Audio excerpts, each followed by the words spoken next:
அனைவருக்கும் வணக்கம். நான் ராஜேஷ். ஒரு யூஸ்டு கார் அல்லது செகண்ட் ஹேண்ட் கார் என்று சொல்லக்கூடிய ஒரு காரை வாங்கும் பொழுது சிலருக்கு நல்ல கார்களும் பலருக்கு பிரச்சனைகளுக்குரிய கார்களும் அமைந்து விடுகின்றன. ஒரு நல்ல கார் கிடச்சிருச்சு அப்படின்னா பிரச்சனை இல்லை. ஒரு காரை வாங்கி அதில் நிறைய செலவு பிரச்சனைகள் வந்துக்கிட்டே இருந்துச்சு அப்படின்னா இந்த காரை நம்ம ஏன்டா வாங்கணும் அப்படிங்கிற மன உளைச்சலுக்கு ஆளாகிறார்கள். இனிமேல் யூஸ்டு கார் பக்கமே போகக்கூடாது அப்படிங்கிற நிலைக்கு வந்து விடுகிறார்கள். இதற்கு என்ன காரணம் அப்படின்னு பார்க்கும் பொழுது காரை பற்றிய அனுபவம் நமக்கு இல்லாமல் இருப்பதும், அதே மாதிரி யூஸ்டு கார் விற்கிறவங்க ரொம்ப டிரான்ஸ்பரன்சியாக இல்லாமல் இருப்பதும், சிலர் பார்த்திங்கன்னா நேர்மையாகவும் பலர் பார்த்திங்கன்னா உண்மையை சொல்லாமல் மறைத்து அதிக விலைக்கு விற்று விடுவதும் தான் இதுக்கு முக்கிய காரணமாக இருக்குது. பொதுவாக ஒரு கருத்து, மெக்கானிக்கை கூட்டு போயிட வேண்டியதானே, மெக்கானிக்கை கூட்டு போனால் அவர் பார்த்து கரெக்டாக சொல்லிடுவார்ல அப்படிங்கிற ஒரு ஒப்பீனியன் இருக்குது இல்லையா. அப்போ ஒருவேளை மெக்கானிக்கே நம்மளை ஏமாற்றிட்டா, மெக்கானிக் ரொம்ப எக்ஸ்பீரியன்ஸ் இல்லாத ஆளாக இருந்தால் எப்படி இருக்கும்? அப்படி ஒரு அனுபவத்தை தான் இந்த ஹிண்டாய் i10 காரில் நம்ம பார்க்க போகிறோம். வணக்கம் சார். சார் வணக்கம். எப்படி இருக்கீங்க சார்? நல்லா இருக்கேன் சார். ஓகே, நீங்கள் உங்களை பற்றி சொல்லுங்கள். சார் என் பேர் ஜெயராஜ். ஓகே. ஈரோடு மாவட்டம் பெருந்துறை தாலுக்கா. ஓகே. நான் பேக்கரி வச்சு நான் பார்த்துட்ருக்கேன் சார். பேக்கரி பிஸ்னஸ் பண்ணிட்டு? ஆமாம் சார். ஓகே. நீங்கள் இந்த ஹிண்டாய் i10 எடுத்த உங்களுடைய எக்ஸ்பீரியன்ஸை பற்றி சொல்லுங்கள். உங்களுக்கு கிடைச்சது குட் எக்ஸ்பீரியன்ஸா பேட் எக்ஸ்பீரியன்ஸா? சார் எனக்கு பேட் எக்ஸ்பீரியன்ஸ் தான் அதிகமாக இருக்குது. ஆமாம் ஆமாம் ஆமாம். ஓகே, அதை பற்றி சொல்லுங்கள் சார். நீங்கள் இந்த கார் என்ன மாடல், என்ன ப்ரைஸுக்கு வாங்கினீங்க, எங்கே வாங்கினீங்க? Sir 2008 model sir. ஓகே. திருப்பூரில் வாங்கினேங்க.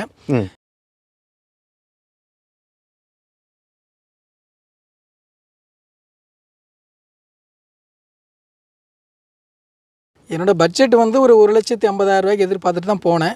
ஆனால் எனக்கு கிடைச்சது 2,38,000 இதில் கோட் பண்ணியிருந்தாங்க. கொஞ்சம் பேசினதுக்கப்புறம் ஒரு 2,18 தான் இது வாங்கிட்டு வந்தேன் சார். நான் மெக்கானிக்கை தான் கூட்டிகிட்டு போனேன். எனக்கு காரை பற்றி அனுபவங்கள் இல்லை. ஓகே, எதுவுமே தெரியாது. அதனால் நான் விசாரித்ததுலையும் யூடியூப்ல எல்லாம் பார்த்ததுலையும் நீங்கள் ஒரு யூஸ்டு கார் வாங்கும்போது ஒரு மெக்கானிக்கை கூட்டிகிட்டு போங்கன்னு சொன்னனால நான் ஒரு மெக்கானிக் கூட்டிகிட்டு போனேன்.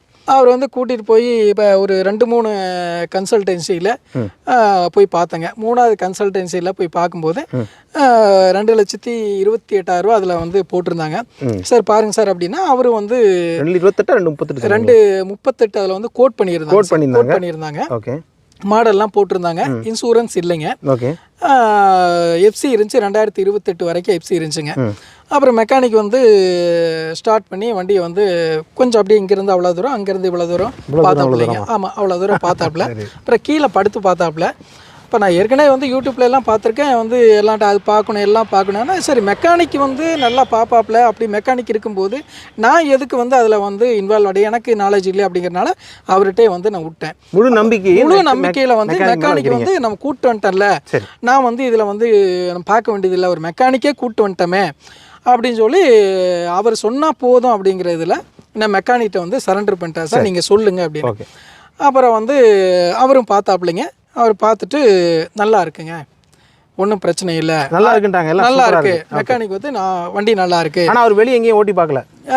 அதாவது ஃபஸ்ட்டு அட்வான்ஸ் கொடுக்கும்போது வெளியில் எடுத்து ஓட்டி பார்க்கலைங்க. சரி. 2வதாக ஃபுல் அமௌண்ட்டு செட்டில்மெண்ட் பண்ணும்போது நான் அவர்கிட்ட சொல்லியிருந்தேன், கொஞ்சம் வண்டி வெளியில் எடுத்து ஓட்டி பார்க்கலாங்க அப்படின்னு சொன்னதுனால அவர் வண்டியை வெளியில் எடுத்து கொஞ்சம் திருப்பூர் ஏரியாவில் ஒரு 1 கிலோமீட்டர் உள்ள ஓட்டி பார்த்தாப்புலைங்க. சரி. ஓட்டி பார்த்து சடன் பிரேக் எல்லாம் போட்டு பார்த்தாப்புல, கிளச் எல்லாம் போட்டு பார்த்தாப்புல. பேக்ரவுண்டில் சின்ன சவுண்ட் எல்லாம் வந்துச்சு. அவர் என்ன தெரியல, ஏதோ ஒரு ஜாக்கி ஏதோ உருடு மாட்டிருக்கு அப்படின்னாப்புலைங்க. அந்த மாதிரி. அப்புறம் ரைட்டு ஓகே, மற்றபடி என்ஜின்லாம் எப்படி எல்லாம் இருக்குங்க, வண்டி எப்படின்னா நல்லா இருக்குது, ஆயில் சேஞ்ச் பண்ணால் போதுங்க அப்படின்னாப்புல. அப்புறம் ஏசி இல்லாமல் இருந்துச்சுங்க. அதில் ஏசி கம்ப்ரஸர் ஓடுச்சுங்க, ஆனால் கூலிங் இல்லை. நான் அந்த கார் விற்கிறவங்கள்ட்ட நான் கேட்டேன், கம்ப்ரஸர் அது ப்ளோயர் உள்ள ப்ளோயர் சொல்றேன். ஆமாங்க. ஓகே. அப்போ கேட்கும்போது ஒன்றும் இல்லைங்க, கேஸ் மட்டும் என்ன பண்ணீங்கன்னா ஓகே அப்படின்னாங்க. யாரு கன்சல்டன்சில கேஸ் மட்டும் ஃபில் பண்ணா போதும். இது ஒரு பொதுவான வார்த்தை, உங்களுக்கு தெரியுமான்னு தெரியல. எனக்கு தெரியல, எல்லாருமே சொல்லுவாங்க. எனக்கு தெரியல. இது பாலிஷான வேர்ட்ல இதுவும் ஒரு வார்த்தை. ஆமா, கேஸ் பயத்தினா மட்டும் போதும். எனக்கு ரைட்டு ஓகே. அப்போ எவ்வளோ அதான் ஒரு 2,000 ரூபாய்க்குள்ளே வரும். சரி ஓகே, கேஸ் ஃபுல் பண்ணால் போதும், ரைட்டு ஓகே. ஆயில் சேஞ்ச் பண்ணால் போதும், மற்றபடி வேறெல்லாம் வண்டி எல்லாமே பக்காவாக இருக்குது அப்படின்னாங்க. அண்டர் சைஸ்லாம் அடிச்சு படுத்து பார்த்தாரா? அவர் கீழே படுத்து பார்த்தாப்பிள்ளைங்க. எல்லாம் பார்த்தா நல்லா இருக்கு பார்த்தாப்பிள்ளைங்க. சரி. பார்த்தோன்னா வந்து எல்லாமே நல்லா இருக்கு, கிளச் எல்லாம் இன்னும் 2000-3000 கிலோமீட்டர் வரைக்கும் ஓட்டலாம். சரி. எனக்கு இப்போ நீங்கள் பேசும்போதே தெரியுது உங்களுக்கு வண்டியில் பற்றி பெரிய நாலேஜ் இல்லாமல் தான் மெக்கானிக்கிட்ட நீங்கள் கொடுத்துருக்கீங்க. நான் ஒரு 20 வருஷமாக வந்து பார்த்தீங்கன்னா 2 வீலரில் தான் நான் வந்து ஓகே ஓகே சரி. பட் அவர் வந்து எல்லாம் நல்லா இருக்குன்னு சொல்லிட்டாப்லிங்க. டெலிவரி எடுத்துட்டீங்க? எடுத்தாச்சுங்க. சரி. மெக்கானிக் எவ்வளோ கொடுத்தீங்க? மெக்கானிக் வந்து 4000 ரூபா கொடுத்தாங்க. 4000 ரூபா கொடுத்தாங்க. ஃபர்ஸ்ட் டைம் வந்து கூட்டிட்டு போய் காரை பார்த்ததுங்க, அட்வான்ஸ் பே பண்ணிட்டு அப்போ 2000 ரூபா வாங்கிட்டாப்லிங்க. ரெண்டாவது கார் வந்து எடுத்துட்டு வரக்கு, ஏன்னா எனக்கு காரில் வந்து அந்த அளவுக்கு வந்து அனுபவம் இல்லை அப்படிங்கறனால நான் அவ்வளோ வாங்குறாங்கண்ணா? வாங்குறாங்க சார், வாங்குறாங்க. எப்படி அது கணக்கு தெரியல. அதாவது அவங்க எப்படின்னு கேட்டிங்கன்னா லட்சத்துக்கு 2000 ரூபா அவங்களோட கணக்கு. லட்சத்துக்கு 2000 அதுவும் brokerage மாதிரி ஆயிட்டு. ஆமாங்க, அவங்க அப்படியே தான் கேட்டாங்க. மெக்கானிக் வந்து அப்படி தான் கேட்டாப்லைங்க. நான் வந்து லட்சத்துக்கு 2000 ரூபா வாங்குறேன் சார். புதுவிதமான எனக்கு தெரியல சார், எனக்கு தெரியல. ஓகே, 10 லட்ச ரூபா காருக்கு எவ்வளவு போகுது? 20000 கேட்டேன். சொன்னனால ஓகே அப்படிதான் இருக்க மாட்டிருக்கு, எல்லா மெக்கானிக் இதுதான் வாங்குறாங்களாட்டிருக்கு. சரி. இப்போ நான் என்ன நினைச்சேன், அவங்களோட தொழிலை விட்டுட்டு வரனால அவங்க வந்து வாங்குறாங்க, இதான் வந்து ப்ராசஸிங் ஆட்டிருக்கு அப்படின்னு சொல்லி சரிங்க ஓகே சரி ஓகே கொடுத்துட்டீங்க. ஒன்றும் பிரச்சனை இல்லை, மனசோட கொடுத்தீங்க, ஒன்றும் ப்ராப்ளம் இல்லை, சந்தோஷமாக தான் கொடுத்தாங்க, அதனால ஒன்றும் இல்லை. அப்புறம் கார் வாங்கிட்டு வந்து வச்சாச்சுங்க. வீட்டில் வச்சு என்னோட ஃப்ரெண்டுங்கள்ட்ட வந்து ஷேர் பண்ணேன். சரி. அப்போ என் ஃப்ரெண்டு கேட்டாங்க, யாரை கூட்டிகிட்டு போனேன்? மெக்கானிக்கை கூட்டிகிட்டு போனேன். ஒன்று அவங்க வந்து எந்த மெக்கானிக் கூட்டிகிட்டு போனேன்? இந்த மெக்கானிக். நீங்கள் அவரை கூட்டிகிட்டு போனீங்க, நான் வந்து பேரை சொல்லிங்க. சரி. அப்படி சொன்னோன்னே எனக்கே பகீர் ஆகி போச்சுங்க. சரி அப்படின்ட்டு. அனுபவம் இல்லாதால இல்லை எப்படி? அதாவது என்னுடைய ஃப்ரெண்டுங்க சொன்னது வந்து அவர் சரியில்லை அப்படின்னு சொன்னாங்க. எனக்கு ரொம்பவுமே வருத்தமாக போச்சு. சரி, இருந்தாலும் வந்து பேசிக்கலாக கார் எடுத்திருக்கோம், செகண்ட்ஸாக எடுத்திருக்கோம், நம்ம அந்த ஆயில் சர்வீஸு இதெல்லாம் பண்ணலாம் அப்படின்னு சொல்லி வேற ஒரு மெக்கானிக்கிட்ட வந்து நான் காரை வந்து கொடுத்தேங்க. அந்த காரை கொடுத்து வந்து அவர் வந்து எனக்கு அடுத்த நாள் எனக்கு ஃபோன் பண்ணுறாப்பிள்ளைங்க, சார் வந்து ஆயில் மாற்றிக்கலாம், பிரேக்கில் வந்து கொஞ்சம் ரொம்ப ஆஃப் கண்டிஷனில் இருக்குது, பிரேக்கை வந்து செக் பண்ணுங்க அப்படின்னு சொல்லுங்க. சரி சார் செக் பண்ணுங்க அப்படின்னு. அவர் பிரேக்கை வந்து செக் பண்ணி பார்க்கும்போது தான் உள்ளே இருந்த காலிஃபர் அப்படின்னு சொல்லி காலிபர் வரும். ஆமாம், அது வந்து கம்ப்ளைண்ட்டுங்க. அவர் பெரிய மேஜரான ஒர்க் ஆச்சு அது. அவர் வந்து மேஜர் ஒர்க் இல்லை, ஆக்சுவலி வேலை காஸ்ட் அதிகம். அதான் அவர் வந்து அந்த புதுசாக வந்து ஒரு சைடு காலிஃபர் வாங்கினாலே 4500 வரும் அப்படின்னாப்லிங்க. இப்போ ரெண்டுக்கும் மட்டும் 9000 ரூபா வரும். அப்போ வந்து அப்போதைக்கு நான் வந்து என்ன இவ்வளோ செலவு வருதே அப்படின்னு சொல்லி மெக்கானிக்கிட்ட வந்து என்னோட இதை ஆதங்கத்தை சொல்லும்போது அவர் என்ன சொன்னாப்லிங்க, சார் ஆனால் வந்து செகண்ட்ஸில் கிடைக்கும், செகண்ட்ஸில் வேணால் போட்டுக்கலாங்க. அப்போ வந்து செகண்ட்ஸில் ஒரு காலிஃபர் 2000 ரூபா வரும், எங்கேருந்து வாங்குவீங்க கேட்டால் அது மாதிரி மேட்டுப்பாளையம் பக்கத்தில் கிடைக்கும், ஃபஸ்ட்டில் போட்டு விட்ருவாங்க. சரி, இப்போ அதை மாற்றிட்டீங்க ரெண்டும்? ஆமாம் சார், அப்போயே வந்து ஏன்னா மாற்றி தான் ஆகணுமே சார். அப்போ அதுக்கு மாற்றுறதுக்கு 4000 ரூபா வந்து சார் மெக்கானிக் வந்து எங்கிட்ட சொன்னது ஆயில் சேஞ்சு, ஏசியில் வந்து கேஸ் மாற்றணும். அவங்க சொன்னதான் இவரும் சொல்லியிருக்காரு. ஆமாம், அதே தான் வந்து சொன்னாப்பிள்ளைங்க. சரி, அப்போ ஏசியில் இப்போ என்ன கம்ப்ளைண்ட்? ஏசியில் வந்து நான் வந்து கொண்டு போய் ஏசியில் பார்க்கலாம் ஏன் வந்து ப்ராப்ளம் அப்படின்னு சொல்லி ஷோரூமில் வந்து ஈரோடு ஷோரூமில் விட்டப்போ அவங்க என்ன சொன்னாங்க அப்படின்னா, ஏசி கம்ப்ரஸரில் விடுங்க, உள்ள டியூப்பெல்லாம் வந்து லீக்கேஜ் டோட்டலாக எல்லாம் ஆஃப் கண்டிஷனில் தான் இருக்குது, இது வந்து ஃபுல்லாக தான் மாற்றி ஆகணும், டோட்டலாக பிரித்து எல்லாத்தையும் மாற்றி ஆகணும் எல்லாமே டோட்டல் செட். நான் 2000 ரூபா தான் செலவாகும்னு நினச்சிருந்தாங்க, எங்கிட்ட சொன்னதான் தான்.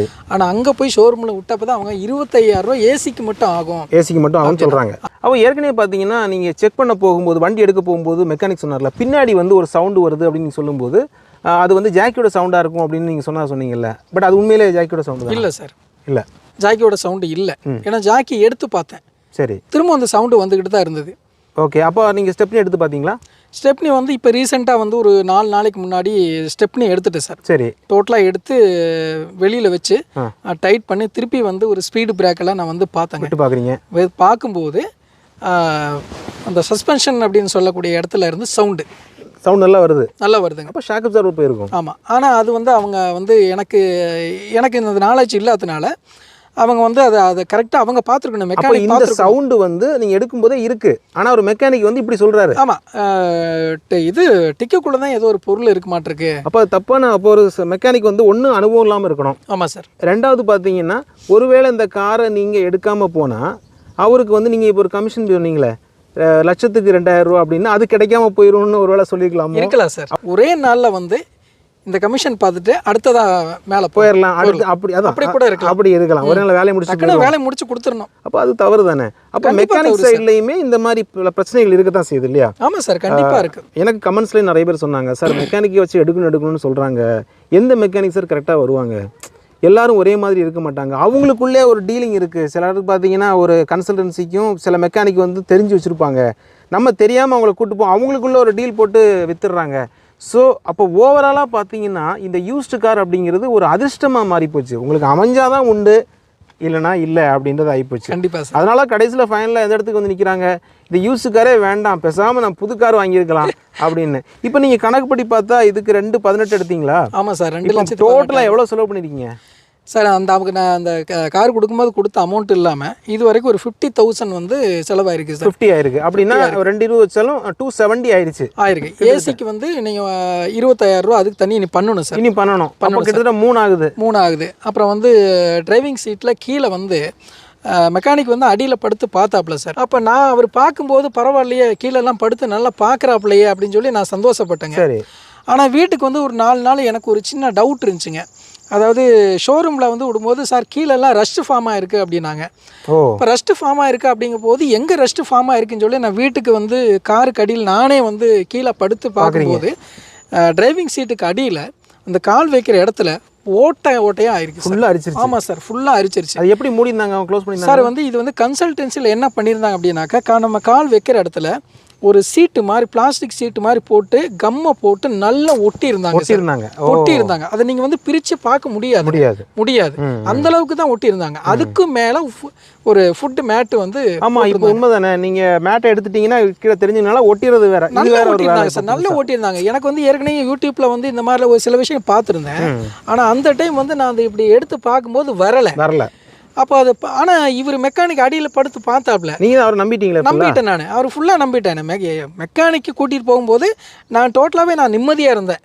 ஓகே ரைட், அவர் நல்ல காரை எடுத்து தருவாப்புல அப்படிங்கிறதுல நான் வந்து முழுசாக நான் வந்து அவர் நம்பினேன். ஆனால் நான் அது எடுத்துகிட்டுலாம் வந்ததுக்கு அப்புறம் தான் வந்து என்னுடைய இப்படி ஏமாந்துட்டனே அப்படின்னு சொல்லி இப்போ அந்த இதுக்கு மட்டும் அதுக்கு ஒரு 3,000 நீ பண்ணணும் சார். சரி, அப்போ கிட்டத்தட்ட பார்த்தீங்கன்னா இனி ஏசி பண்ணிங்கன்னா ஒரு 3 வந்துடும்.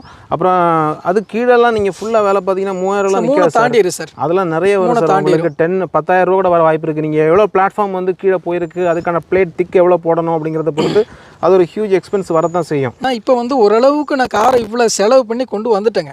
ஓரளவுக்கு நான் கொண்டு வந்துட்டேன். இனியும் பார்த்தேன் அப்படின்னாக்கா அந்த ஏசியும் இதை பண்ண இன்னும் கொஞ்சம் அமௌண்ட்டு ஒரு 3 லட்சம் அதிகமாக இருக்கும். இப்போ நான் கார் நல்லா ஓரளவு கண்டிஷன் கொண்டு வந்துட்டேன். ஆனால் அது எல்லாத்தினாலையும் முடியாது. எல்லாத்தினாலையும் முடியாது. இப்போ நான் வந்து கையில் கொஞ்சம் சேமிப்பு எல்லாம் கொஞ்சம் இருந்தனால நான் பண்ணிட்டேன். ரைட், பண்ணிட்டேன். இதே வந்து சிலவங்க அந்த அமௌண்ட்டு தான் இருக்குது அப்படிங்கிறவங்க அவங்க கொண்டு வந்து அந்த செலவு பண்ண முடியாமல் போச்சுன்னா கார் வீட்டில் சும்மா தானே நிற்கும். அப்போ அதனால் என்னுடைய இது என்னன்னு கேட்டிங்கன்னா, ஒரு தெரிஞ்ச நல்ல மெக்கானிக்காக முதல்ல பார்த்துக்கணும் காரு. அதில் வேற யூஸ் கார்லேயும் ஒரு ஏமாற்றுகள் நடக்குது. இப்போ மெக்கானிக்கு நல்ல மெக்கானிக்காக அதை நம்ம தேடி ஆகணும். ஒருத்தர் சொன்ன சார், தெரிஞ்சவங்கள்ட்ட வந்து கார் எடுக்கிறது பெட்ரு அப்படின்னாங்க. அது வந்து எனக்கு அமையல. தெரிஞ்சவங்க தான் சார் உண்மையிலேயே நல்லா ஏமாற்றுவாங்க. தைரியமாக பண்ணலாம். தெரிஞ்சவனா இப்போ அவங்க கார் வச்சிருக்காங்க, அவங்க கொடுத்துட்டு தெரியாதவங்க கூட அவங்கள பார்த்து ஒரு பயம் இருக்கும். சரி, இவர் பண்ணி வரோன்னு தெரிஞ்சவர் நினைக்கும். சரி, இவர் சாப்பிட்டானவர் தான், இவரை தைரியமாக ஏமாற்றிக்கலாம் அப்படின்னு சொல்லிட்டு அப்படி பண்ணி இன்னும் சின்ன செலவுகள் வந்து என்ன சின்ன செலவுகளுக்கு நான் பயந்துக்கல சார் பண்ணுறேன். எனக்கு என்ன கேட்டிங்கன்னா, நான் வந்து எதிர்பார்த்து போனேன் அமௌண்ட்டு வந்து எக்ஸ்ட்ராவும் கொடுத்தேன். ஆனால் கொடுத்த அமௌண்ட்டுக்கு நான் எதிர்பார்த்தது அங்கே கிடைக்கல. இதை வந்து நான் ஏமாந்துட்டேன். என்னோடய ஃப்ரெண்டுங்களாம் சொன்னாங்க, 2008 மாடல் நீங்கள் இந்த இதில் வந்து 2,18,000 ரூபா அப்படிங்கிறது ரொம்ப நீங்கள் அதிகமாக கொடுத்து தான் எடுத்துருக்கிறீங்க. இதுக்கு நெட் கேஷ் தான் வந்து கொடுத்து எடுத்தேங்க. என்னோட குறிக்கோளே வந்து நல்ல காராக இருக்கணும் அப்படிங்கிறது தான். ஆனால் அதில் ஏமாந்துட்டேங்க. அப்போ அதில் வந்து எனக்கு ரொம்ப ஏமாற்றுறது தான் சார். இந்த மாதிரி நிறைய செலவு வரும்போது ஒரு கட்டத்தில் என்ன பண்ணுவாங்க அப்படின்னா, இல்லை இது நமக்கு சரியாக இல்லைன்னு சேல்ஸ் பண்ணிடுவாங்க. பெரும்பாலும் அப்படி தான் பண்ணுவாங்க. நீங்கள் என்ன பண்ண போகிறீங்க சார்? இப்போ வந்து இது வரைக்கும் செலவு பண்ணியாச்சு. இனி அந்த மாதிரி வந்து வேற ஒருத்தருக்கு நான் சேல் பண்ணுறது இல்லை சார். நான் வந்து முடிஞ்ச வரைக்கும் இந்த காரையே என்னென்ன வேலைகளில் இருக்கோ எல்லாத்தையும் பண்ணி நான் வைக்கிற வரைக்கும் இந்த காரை நான் வச்சுக்குவேங்க. இனி வந்து செகண்ட்ஸு கார் வந்து எடுக்கக்கூடிய ஒரு மனநிலைக்கு நான் இல்லை. ஏன்னா செகண்ட்ஸ் கார் வந்து என்னதான் நம்ம போய் பார்த்தாலும் ஒன்று மெக்கானிக்கல் வந்து எக்ஸ்பீரியன்ஸ் இல்லாமல் கூட இருக்கலாம், இல்லை கன்சல்டன்சி நான் வந்து லென்ஸ் வச்செல்லாம் பார்க்க முடியாது. அப்போ வந்து செகண்ட்ஸ் கார் எடுக்கக்கூடிய ஐடியாவே இனிமேல் கிடையாது, லைஃப்ல கிடையாது. செகண்ட்ஸ் கார் வந்து எடுக்கிற லைஃப்ல இனிமேல் அது யோசனையே பண்ண போகிறது இல்லை. இதுதான் கடைசி. ஆமாம் சார் வந்து செகண்ட்ஸ் காரே என்ன எடுக்கிறது இல்லை. இந்த காரில் வந்து இருக்கக்கூடிய ப்ராப்ளத்தெல்லாம் சால்வ் பண்ணி நல்ல கண்டிஷனை வந்து கொண்டு வந்து எவ்வளோ லாங்கு எவ்வளோ தூரம் வைக்க முடியுமோ அந்த அளவு காரை வச்சுட்டு அதுக்கப்புறம் இனிமேல் புதுசாக இன்னும் காரை எடுத்துக்கலாம், இல்லைன்னா பைக்கில் பஸ்ஸில் போய்க்கலாம். ஓகே, உண்மையில் நீங்கள் வந்து இது ஒரு கொஞ்சம் ஜாலியாக சொன்னீங்க. ஆனால் உண்மையில பார்த்தீங்கன்னா இது உங்கள் மனசுக்குள்ள ஒரு வலியான ஒரு விஷயம் தான். கண்டிப்பாக சார், இது ஒரு வலி தான். இந்த பெயினை எத்தனை பேருக்கு இவங்க வந்து கொடுக்குறாங்க அப்படின்னு பார்த்தா ரொம்ப கஷ்டம். இன்றைக்கி நீங்கள் வெளியே சொல்கிறீங்க, வெளியே சொல்லாத எத்தனையோ பேர் மனசுக்குள்ளே நினச்சிருப்பாங்க. பணங்கிறது வந்து கொஞ்சம் கொஞ்சமாக சேர்த்து வச்சு ஒரு மிடில் கிளாஸ் பீப்புள்ஸ்க்கு அது ரொம்ப பெரிய விஷயம். ஒரு 10,000 ரூபா வெளியே போனாலே அந்த மாத கணக்கிலே அவங்களுக்கு பட்ஜெட்டில் இடிபடக்கூடிய நிலைமையில சார். கண்டிப்பாக. அப்போ அதை இப்போ நீங்கள் ஓரளவுக்கு ஒரு சேவிங்ஸ் வச்சிருக்கீங்க, செலவு பண்ணிட்டீங்க. செலவு பண்ண முடியாதவங்களுக்கு ஓரமாக ஒதுக்கி விட்டா கண்டிப்பாக சார் பண்ண முடியாது. அவங்க வந்து டெய்லி வந்து கார் பேசாமல் ஒரு இடத்துல எத்தனையோ மெக்கானிக் ஷாப்பில் வந்து கொண்டு போய் விட்டு எடுக்காத கார்கள் நானே பார்த்துருக்கேன் சார். எடுக்காத கார்களை ஓரமாக கட்டி அங்கேயே வந்து டயர்லேருந்து காற்றெல்லாம் போய் பல இடத்துல பார்த்துருக்கேன். அந்த மாதிரிலாம் நின்றுருக்க காரை நான் பார்த்துருக்கேன். சரி, அப்போ இந்த யூஸ்டு கார் அப்படிங்கிறதுல உங்களுக்கு பெரும்பாலும் நிறைய இடத்துல ஒரு டிரான்ஸ்பரன்சி இல்லை, வெளிப்படைத்தன்மை இல்லை, பல இடங்களில் வந்து உண்மையை சொல்லாமல் மறைக்கிறாங்க, இல்லை ஏமாத்துறாங்க, ஏதோ ஒன்று நடந்துட்டு தானே இருக்குது. அப்படின்னா இந்த யூஸ்டு கார் விற்கிறவங்க, நம்ம எல்லாரையும் சொல்லலை, ஏமாத்துற ஒரு சிலரை சொல்கிறோம், இவங்க மாறணும், எப்படி மாறணும், இல்லை எப்படி இருக்கணும், எப்படி இருந்தால் அந்த பிஸ்னஸ் டெவலப் ஆகும், மக்கள் வந்து எப்படி நம்பிக்கை வரும்?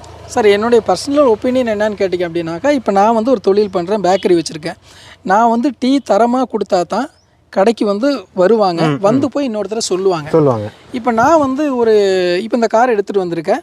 இந்த கார் வந்து என்னுடைய ஃப்ரெண்ட்ஸுகள் கண்டிப்பாக கேட்பாங்க, எங்கேருந்து எடுத்த கார் எப்படின்னு கேட்கும்போது நான் கண்டிப்பாக என்னோடய எக்ஸ்பீரியன்ஸை வந்து நான் அவங்கள்ட்ட ஷேர் பண்ணுவேன். அப்போ வந்து காரை விற்கிறவங்க அவங்க வந்து எதையுமே மறைக்காமல் அவங்க ஒரு இடத்துல கார் வாங்குறா அப்படின்னா அந்த பிரச்சனை எல்லாமே அந்த பிரச்சனையை அவங்க பார்த்து அதுக்குண்டான அடித்து இவ்வளோதான் இந்த பிரச்சனைகள் இவ்வளோ இருக்குன்னு சொல்லி அந்த அளவுக்கு காசு கொடுத்து வாங்கி எங்கிட்ட இப்போ நான் கார் எடுக்க போகிறேன், எங்கிட்ட வந்து அவங்க வந்து சொல்லணும் இவ்வளோ பரவாயில்ல இருக்குங்க, இவ்வளோ செலவு உங்களுக்கு ஆகும், காரோட எங்களோட ரேட்டு அப்படின்னா எனக்கு புரிஞ்சு போயிடும். ரைட், ஓகே, நான் ஒன்று அந்த கார் எடுப்பேன், எனக்கு செலவுகளை கார் எடுத்தேன் அப்படின்னாக்கா எனக்கு தெரியும் இவ்வளோ செலவு இருக்குது அப்படின்னு. அப்போ எல்லாம் கூட்டி கழித்து பார்த்து ரைட், ஓகே, எடுத்து இவ்வளோ செலவு பண்ணிக்கலாம். ஆனால் தெரியாமல் வந்து நான் வந்து அந்த கார் எடுத்துகிட்டு போனதுக்கப்புறம் இவ்வளோ செலவுகள்லாம் வந்துச்சு அப்படின்னாக்கா அது வந்து எனக்கு பெரிய ஷாக்கு, என்னை அவங்க ஏமாற்றிட்டாங்க தான் நினைப்பேன். அப்போ அந்த காரை விற்கிறவங்க என்ன பண்ணணும் அப்படின்னாக்கா கொடுக்குற குவாலிட்டியை நல்ல குவாலிட்டியாக கொடுக்குறதுக்கு உண்டான முயற்சிகள் அவங்க பண்ணணும். ஒரு நம்பிக்கை ஸ்தாபனமாக அவங்க செயல்படணும். அதே மாதிரி மெக்கானிக்கை சொல்கிறேன், அவங்க வந்து அப்படின்னாக்கா நம்மளை நம்பி ஒருத்தர் கூட்டிகிட்டு போகிறாங்க, அவங்கள கூட்டிகிட்டு போகும்போது அவங்கள்ட்ட வாங்குகிற அமௌண்ட் ஒரு பக்கம் இருந்தாலும் நம்ம வந்து அந்த காரை நல்லா செக் பண்ணி ஒரு சகோதரனுக்கு நம்ம வாங்கி கொடுக்குற மாதிரி நல்லா செக் பண்ணி என்ன ப்ராப்ளம் இருக்குது சார், இவ்வளோ செலவு இருக்குது, என்ன பண்ணலாம், இல்லைனா வேறு காரை கூட பார்க்கலாம் அப்படிங்கிற அவங்க ஒரு தோஸ்தாக வரணும். கன்சல்டன்சி எதையும் மறைக்கக்கூடாது. இல்லைன்னா அவங்க நல்லா ஒரு 10 ரூபா 20 ரூபா சேர்த்து கொடுத்தாலும் பரவாயில்ல, சேர்த்து கேட்டாலும் பரவாயில்ல, அவங்க வந்து கார் வந்து உள்ள பிரச்சனையை இல்லை இதான் சார் இவ்வளோ பிரச்சனை இருக்குது, இவ்வளோ உங்களுக்கு செலவு இருக்குது, இல்லை சார் இவ்வளோ பிரச்சனையே இருந்தால் நீங்கள் வேணால் ட்ரையல் பண்ணால் ஒரு 6 மாதம் கேரண்டி, 1 வருஷம் கேரண்டி அப்படின்னு சொல்லி அவங்க செயல் பண்ணாங்க. ஆனால் அந்த ஸ்தாபனத்தோட மேலே ஒரு நல்ல அபிப்பிராயம் ஆட்டோமேட்டிக்காக வரும். அவங்க முயற்சி பண்ணுங்கிற அவசியமே இல்லை. மக்களோட மீடியாட்டர் வேறு எது சார்? அப்போ நான் அதான் சார் எதிர்பார்க்குறேன். ஓகே, இப்போ சமீபத்தில் பார்த்தீங்கன்னா நீங்கள் சொன்ன மாதிரி சில நிறுவனங்களில் இந்த வாரண்டிலாம் கொடுக்குறாங்க, 6 months 1 year வாரண்டிலாம் கொடுக்குறாங்க. ஆனால் அந்த வாரண்டி கொடுத்தாலுமே இந்த வாரண்டியில் அவங்க சொன்னபடி நடந்துக்கிறாங்களாங்கிறதும் நமக்கு தெரியல. அது ஒன்று இருக்குது. இன்றைக்கி இந்த மாதிரி பிரச்சனைகள் வர வர வர மக்கள் நம்பிக்கை இல்லாமல் போக போக சில பெருநிறுவனங்கள் என்ன பண்ணுறாங்க, சரி நம்ம வாரண்டி கொடுப்போம் அப்படின்னு கொடுக்குறாங்க. ஆனால் கொடுத்த வாரண்டியில் கரெக்டாக ஏதாவது வாக்கை காப்பாற்றினாங்களா, இல்லை போன இடத்துல ஏதாவது அவங்களும் ஏதாவது சேட்டை பண்ணுறாங்களாங்கிறத நம்ம வியூவர்ஸ் கமெண்ட் பண்ண தான் தெரியும். இல்லையா? ஏற்கனவே அவங்களுக்கு அனுபவம் இருந்தால் கண்டிப்பாக சொல்லிடலாம், நானும் சரி நம்பிக்கை ஏற்படுத்திருக்கா, நான் ஒரு 6 மாதம் தரேன்னு. நீங்கள் ஒரு 2 மாதம் கழித்து பிரச்சனையை கொண்டு போன பிறகு ஏங்க நான் தரும்போது நல்லா தாங்க இருந்துச்சு அப்படின்னு சொல்லிட்டு என்ன பண்ணுவீங்க? அதனால் அதையுமே கொஞ்சம் நம்ம மானிட்டர் பண்ணி தான் பண்ண வேண்டிய சூழ்நிலை இருக்குது. அப்போ ஓவராலாக பார்த்தா இது வந்து பார்த்தீங்க அப்படின்னா இன்னும் நிறைய அவங்க சரியாக வந்தால் தான் இந்த மார்க்கெட் டெவலப் ஆகும். கண்டிப்பாக இல்லை அப்படின்னா நிறைய பேர் வந்து இதை இப்போ வந்து காரோட தேவை அதிகமாக இருக்குது, அதை பயன்படுத்திக்கிட்டு ஒரு ஷார்ட் பீரியடில் சம்பாதிக்க நினைக்கிறது தான் இந்த பிரச்சனைகளுக்கு காரணமாக இருக்குது. கண்டிப்பாக கார் அப்படிங்கிறது ஆபத்தான மெஷின், சாலையில் போயிட்டு இருக்கிற ஒரு ரொம்ப டேஞ்சரஸான மெஷின். இதை நமக்கு நாமே சூன்யம் வைக்க முடியும். நம்ம வந்து அவங்க ஒன்று ஒரு பிரேக் சரியில்லைன்னா அவங்க சொல்லாமல் நம்மகிட்ட தந்துட்டாங்க அப்படின்னா, சமீபத்தில் நான் சுமோ கிராண்ட் ஒன்று இன்டர்வியூ பண்ணேன். அதில் அவர் சொல்லியிருந்தார், பிரேக் வந்து சரியாகவே கிடையாது சார், ரன்னிங்கில் வந்து ஜாயிண்ட் கழண்டு கீழே விழுந்துருச்சு அப்படின்னாங்க. அதெல்லாம் ஒரு ஃபேமிலியோட போகும்போது வண்டி உருண்டுருச்சுன்னா என்ன பண்ணுவீங்க? லைஃப் வந்து அடமானம் வைக்கிற மாதிரி ஆகிடுது. கண்டிப்பாக சார், உங்களோட வீடியோ நான் பார்த்தேன் சார். பார்த்து அதில் அவருடைய மன கஷ்டத்தை நானும் புரிஞ்சுக்கிட்டேன். அப்போ புரிஞ்சு இது நானும் ஷேர் பண்ணேன் என்னுடைய அப்படிங்கிற ஒரு நல்ல எண்ணத்தில் தான் கண்டிப்பாக நான் வந்து என்னுடைய டைமை வந்து ஒதுக்கி நான் வந்து இதை வந்து உங்களுக்கு நான் ஷேர் பண்ணுறேன். 4 பேர் புரிஞ்சுக்கணும். ஸ்தாபனங்களை கொடுக்குற ஸ்தாபனங்களை வந்து நியாயமாக நேர்மையாக வந்து தன்னுடைய தொழிலை பண்ணணும். அதே மாதிரி மெக்கானிக்காக இருந்தாலும் சரி, அதுக்காக தான் கண்டிப்பாக. நான் இப்போ வியூவர்ஸ்க்கு நான் ஒரு விஷயம் சொல்லிக்கிறேன். அதாவது இப்போ சார் வந்து பல விஷயங்களை ஷேர் பண்ணுறாங்க. இன்றைக்கி அவங்க வெளிப்படையாக இவ்வளோ சொல்ல வர்றதே ஒரு பெரிய விஷயம் அப்படின்னு தான் சொல்கிறேன். தான் வந்து ஒரு ஏமாற்றப்பட்டதை வந்து அவ்வளோ ஈஸியாக வெளியே சொல்கிறதுக்கு நிறைய பேர் யோசிப்பாங்க. ஆனால் சார் மாதிரி வந்து நிறைய பேர் சொல்லும் பொழுது அவங்க என்ன நினைக்கிறாங்க அப்படின்னா, நான் பட்டது வந்து மக்களுக்கு நடக்கக்கூடாது, அதனால் கொஞ்சம் விழிப்புணர்வு கொடுங்க சார், அதுக்கு நீங்கள் வாங்க அப்படின்னு சொல்லி நமக்கு சொல்லும் பொழுது, உண்மையிலேயே சமுதாயத்தில் தர்மம் என்பது எப்படி நினைக்கிறேன் அப்படின்னா, நாம் செய்கிற தொழில் எதுவாக இருந்தாலும் சரி, அதிலவே நம்ம தர்மமாக இருக்கிறது. இவங்க வந்து ஒருத்தருக்கு சாப்பாடு வாங்கி கொடுக்குறது மட்டும் தர்மம் கிடையாது. இப்போ சார் சொல்கிறதே ஒரு தர்மமான விஷயம்தான். எங்கோ ஒருவர் வந்து காப்பாற்றப்படுவார், எங்கோ ஒருவருக்கான பணம் சேமிக்கப்படும், எங்கோ ஒருவர் அந்த வண்டியில் போகும்போது ஆபத்து இல்லாமல் காப்பாற்றப்படுவார். இந்த மாதிரி நிறைய விஷயங்கள் இருக்குது. ஸோ கண்டிப்பாக வந்து பார்த்திங்கன்னா சாருக்கு வந்து ஒரு ரெஸ்பெக்ட் பண்ணியே ஆகணும் அப்படிங்கிறத என்னுடைய கருத்து. ஓகே சார், இன்றைக்கி வந்து உங்களுடைய வேல்யூபிளான டைம் வந்து ஸ்பெண்ட் பண்ணி நிறைய தகவலை சொன்னீங்க. ஒரு யூஸ்டு கார் வாங்கணும் அப்படின்னு நினைக்கிறவங்களுக்கு உங்களுடைய அனுபவம் நிச்சயமாக உதவியாக இருக்கும். ரொம்ப நன்றி சார். நன்றி சார்.